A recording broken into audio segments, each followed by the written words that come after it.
Hello there, good evening, thank you for joining us. On tonight's programme, a gamekeeper is fined in the first prosecution of its kind after trying to shoot a hen harrier in North Yorkshire. The sound of silence, questions over the future of Gateshead's much-delayed arena. Looking back, the final exhibition at Sunderland's Glass Centre takes a trip back through the building's history.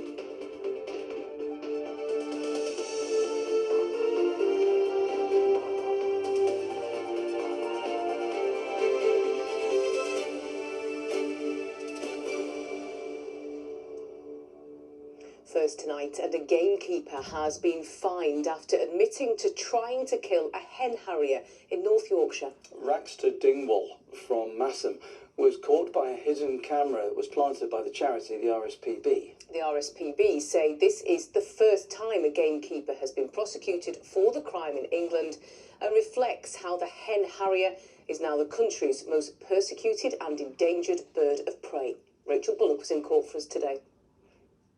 This is gamekeeper Raxter Dingwall in full camouflage, lying in wait with his shotgun. He has no idea a hidden camera is capturing his every move. Finally, he walks further along the grouse moor and a shot rings out. Shortly before, the camera caught a series of shots, which the RSPB believe were attempts to frighten off other hen harriers flying in the air.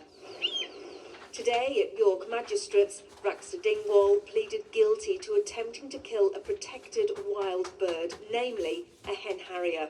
Do you regret what you did, Mr. Dingwall? Hen harriers are a threat to grouse stocks, and of course grouse shooting is a lucrative business, so this is about a really rare, iconic bird that most people love.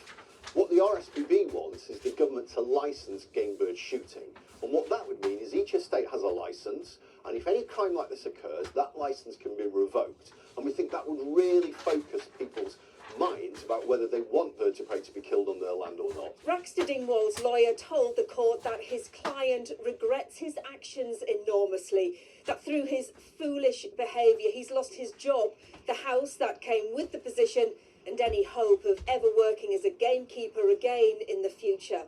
Dingwall is the first gamekeeper in England to be prosecuted for this offence, but the RSPB say they expect more in the future because the number of hen harriers in uplands like the Yorkshire Dales is falling sharply. 4 years ago, the number of nesting attempts by hen harrier pairs in the Yorkshire Dales and Nidderdale was 10. By 2024, there were 4. That number halved last year.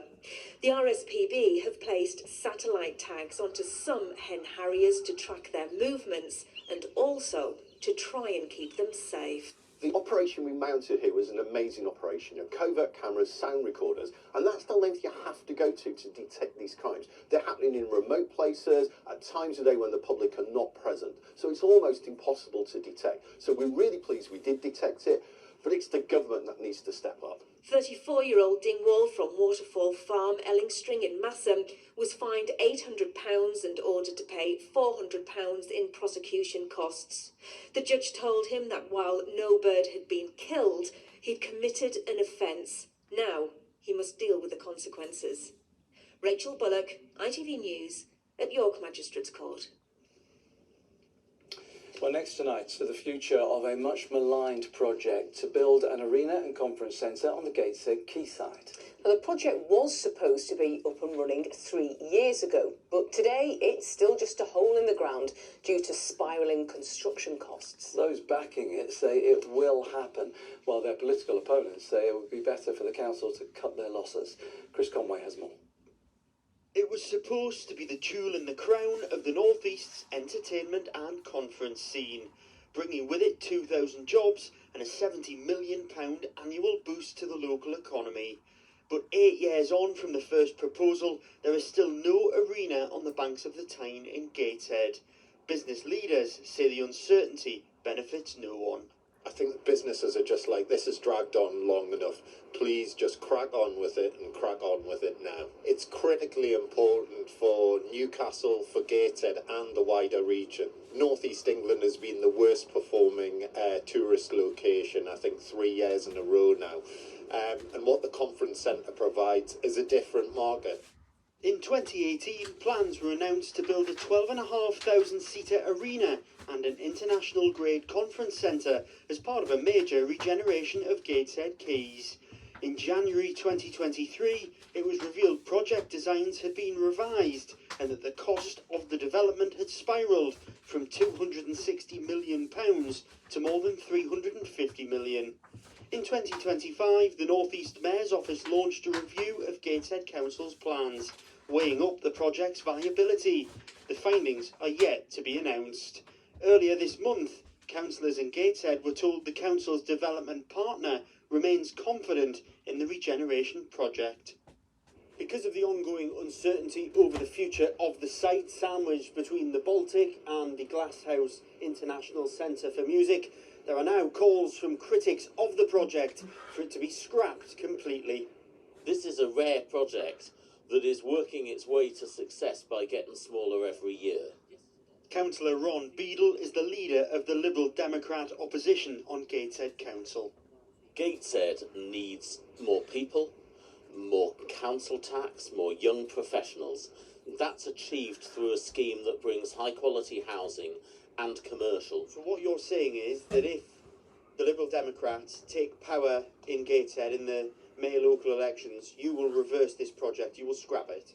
Yeah, we will obviously have to talk to the mayor, because Gateshead has basically handed the project to the mayor, but our view is we go ahead with a new project which is housing and commercial.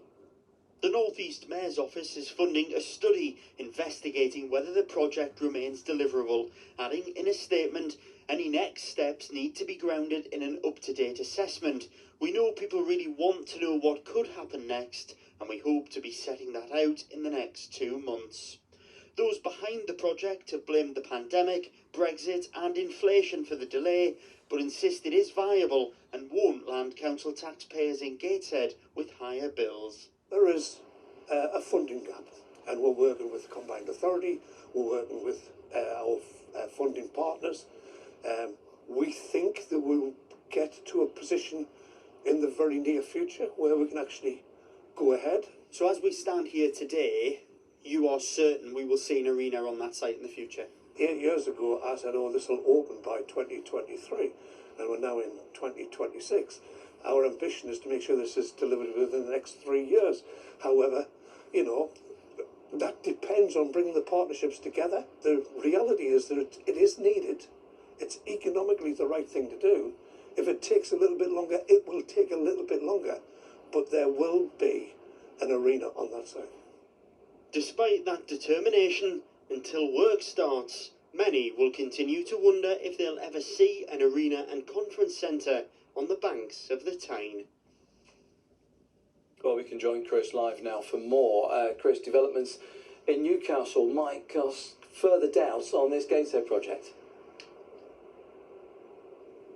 Yes, that's right, Ian. The future of the Newcastle arena has been questioned because of the delay in the development of that arena on the Gateshead quayside. Now, this Newcastle arena opened 30 years ago, but the idea was that the shiny new Gateshead arena was going to replace it. But the delay to that has meant that in the time that has passed, Legends Global, who operate this arena here in Newcastle, have announced a £65 million investment into this site. They want to refurbish it and they want to expand it, further casting doubt about whether or not there is a future for the Gateshead Arena project. Now, Legends Global tell me the investment here is unrelated to the project in Gateshead and that they remain in discussions with Gateshead Council around their site.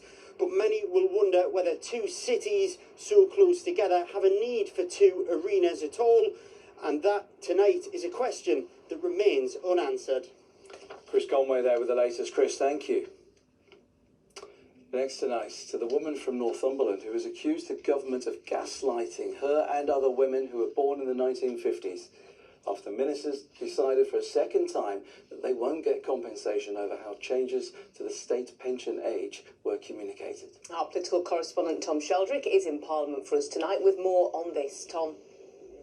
Amy, the so-called Waspi campaigners say 3.5 million women weren't properly informed that they'd have to wait longer to get their state pensions. They've been demanding compensation, and the Parliamentary Ombudsman recommended they should be paid it. The Labour government rejected that, then they reconsidered after a document came to light, but now they've made the same decision. We got reaction today from Jane Cowley from Northumberland. She says she retired at 57 to care for family members, not realising that she wouldn't get her state pension at 60. It really is just a disgraceful political choice made by a few very powerful men down in Westminster who were seeking to deny the lived experience of the women who've been affected by this maladministration. To say that we wouldn't have read or remembered or taken notice of letters telling us about the huge increase in our state pension age really is gaslighting of the worst sort, frankly. Well, 7 Labour MPs from our region spoke out against the government's initial decision a year ago. Several more have done so today, including Liz Twist. She was born in the 1950s herself, but says many other women have struggled financially because of this. It's very unfair to these women. We were looking at quite a limited point, and that was the delays in notifying people. But I know that so many of these women have faced difficult circumstances and, wanted to do the best for them. Now, the government argued that it wouldn't be possible to reliably verify who did or didn't know their state pension age was changing, and that offering blanket compensation would cost the taxpayer £10 billion. I think it's unlikely they'll face strong political pressure here to change course, but the Waspi campaigners say they are taking legal advice and this isn't over. Tom, in Westminster for us this evening, thank you very much. Reform UK say they have opened a disciplinary investigation into their candidate for a council by-election in Rourke and Cleveland. Both Labour and the Liberal Democrats have called on Reform's leader, Nigel Farage, to suspend the candidate, Mike Manning, who they say has put racist posts on social media. On the screen now are the names of all the candidates standing in the Zetland ward on Rourke and Cleveland Borough Council. The election is on Thursday, the 19th of February. And the ITV Evening News continues after us tonight at 6:30 with Charlene. Coming up, a teenager admits murdering 12-year-old Leo Ross, who was on his walk home from school in Birmingham. Fury from Waspi women after the government rejects compensation for a second time. We'll have the reaction. And we meet the trailblazing darts champion Dieter Hedman, who's picked up a gong from the king. So join us for those stories and more from 6:30.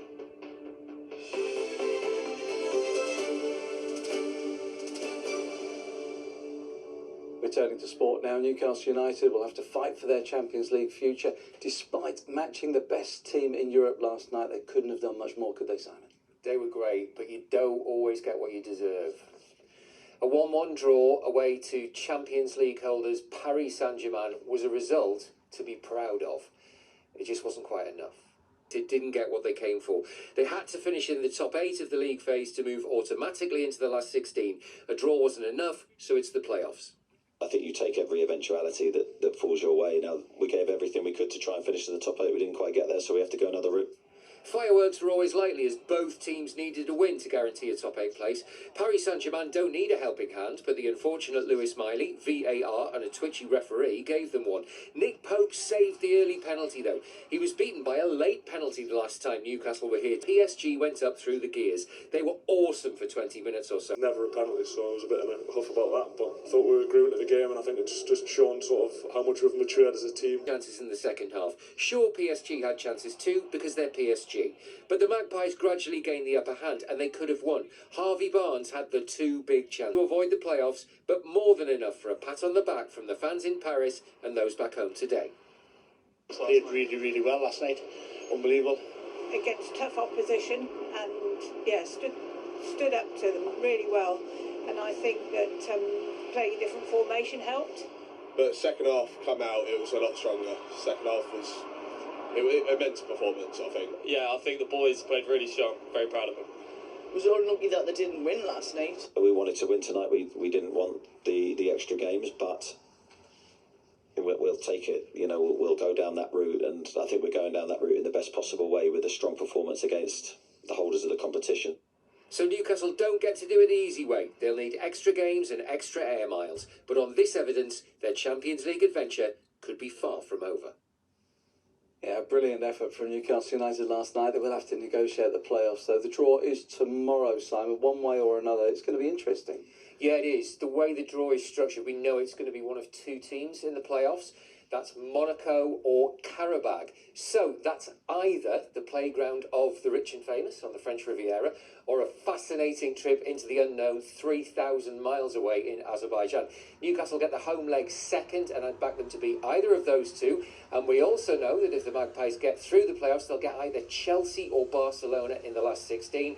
At that stage, every fight's a heavyweight fight, but those are the fights Newcastle United want to be involved in. They played really well last night. Yes, it's just the playoffs. Yes, it's extra games they could do without. But I tell you what, opportunity knocks. Yeah, indeed. Indeed. Simon, thank you very much indeed. Now we turn to a bit of a bittersweet moment, really, for the Glass Centre in Sunderland. A new exhibition will feature work from students who've studied on the university's glass and ceramics programme over the past few decades. It will go on display as the National Glass Centre's final major exhibition. The centre is closing because the condition of the building is deteriorating. Tom Barton has been finding out more. On display for the final time at the National Glass Centre, work from some of the incredible artists who've been taught at Sunderland University. Among them, Robert Winter, who studied in Sunderland 40 years ago and is now one of the lecturers on the glass and ceramics course. Now, this banding wheel was here when I was a student in 1985, and every student who will have ever studied here will have used this banding wheel at some point, right up to the present day. What an incredible thing to display your... Yeah, I wanted to include the department in it. So this little tableau is, that's what that's about. The department's always felt like a family of creatives, so that family is on display at the moment, and it's really, really positive and really nice to be part of it, yeah. A poignant moment, though, as well, because it does mark the end of... Yes, it is poignant that the department has been here for 25 years, so yes, it's not going to be here anymore, of course.